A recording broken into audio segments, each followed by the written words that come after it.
Sir, ikaw na po ay sobrang pagka-addict sa Mobile Legends. Ay, Kuya Tulpo, di naman no addict, sobra lang. Ilang oras po sa isang araw kayo nagmo-Mobile Legend? Mga 1, 2, 3, 4, 25 hours na naman. Walang tulog-tulog, tapos puro Mobile Legend. Ay, po Kuya Tulpo, road to heaven to.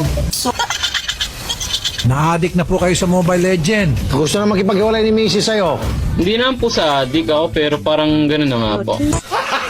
Gago! Sir, ano na yung rank mo sa ML? Legend ako, Kuya Tulpo. Sige, ibibenta ko sa iyo mythic na rango ko. So ano po may papangako nyo kay Mrs. na yung pinakaayaw niya sa inyo ay hindi niyo na po ulitin gawin? Nakikinig na po siya.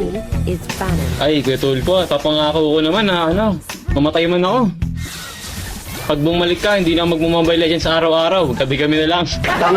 Madam Marie, sabi po ni Sir Mark, nagsisisi na po siya at gusto niya na pong bumalik na yung samahan niyo ulit. Ano pong reaksyon niyo?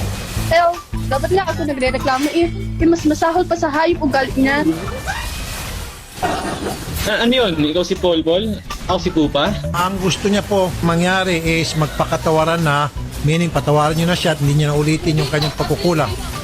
Ayoko na po, binubugbog po pinyan palagi. Sino nang bugbog sa'yo? Si Mark? Sino pa ho? Opo, napagkadayan niyan. Nag 1v1 kami sa custom, binugbog lang ako, di man lang ako pinag-kill. Dahil doon nag-break kami. Kung totoo yung sabi ni Mrs. dapat makulong ka. Tagal niya na po nag-ML eh. Pero talo pa rin sa AI, tapos sinahon pa ako ng 1v1. Pinagbigyan ko na nga siya, 1% lang ang lakas ginamit ko.